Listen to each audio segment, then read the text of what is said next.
Taking you out live to DFW Airport this Friday. Today expected to be a little more busy because Memorial Day travelers are kicking off their weekend. So far, it isn't causing any major disruptions when it comes to flights. At DFW right now, there are less than 200 delays, no cancellations. Over at Love Field in Dallas, less than 50 delays and no cancellations. Be sure to get to the airport early if you're leaving town.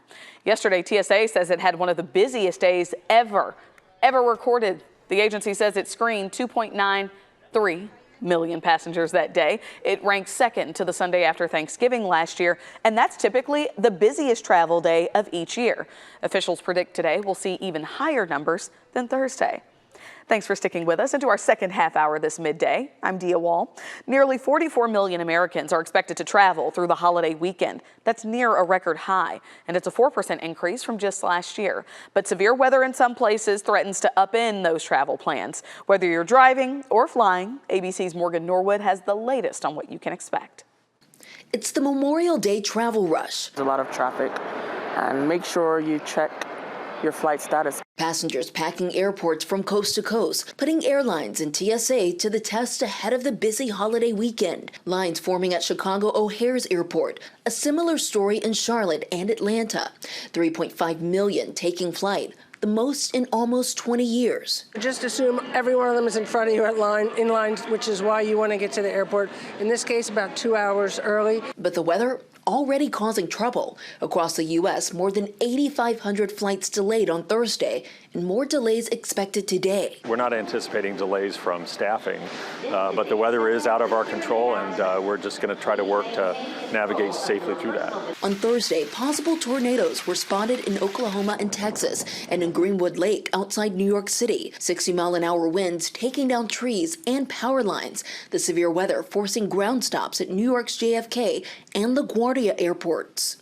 I mean, there's not another flight for a while, so if it gets delayed a little, that's okay. But if it gets straight up canceled, that's going to be a bummer. And millions more Americans plan to drive to their holiday destination. So if you want to avoid traffic today, you want to head out after 8 p.m. and tomorrow through Monday, try to get going before 1 p.m. or late in the evening. I'm Morgan Norwood, ABC News, New York.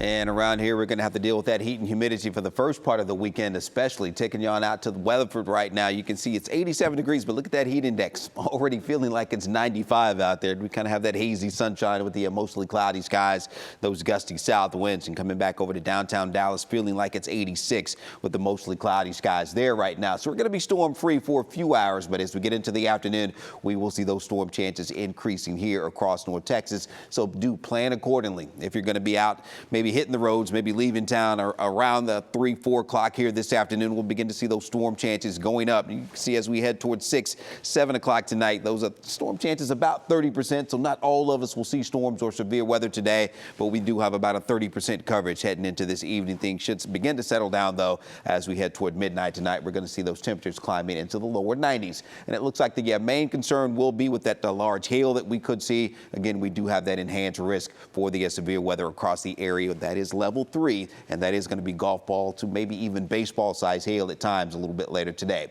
Now, some low end storm chances in the forecast through the first part of the weekend tomorrow. We'll talk more about that for you coming up. And now let's get one more check on traffic over to Stacia. Oh, that's okay. So No, I do the same thing. I tell you what, Greg, the other day I forgot my address. I'm not even joking. It happens to everybody.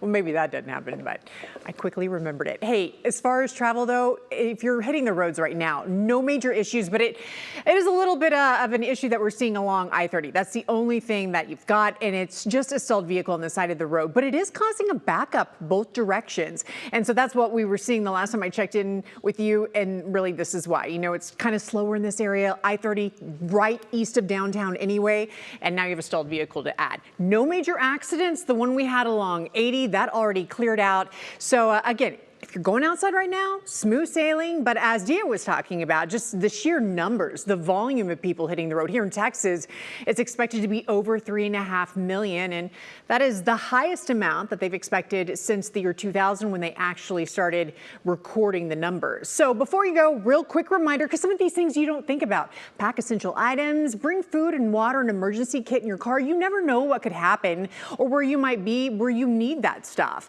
And then, as always, inspect your vehicle all the tires, the battery, check the fluids. Another article I was reading, Dia said, check the horn. You don't really think about that, but I guess it's a good idea, right?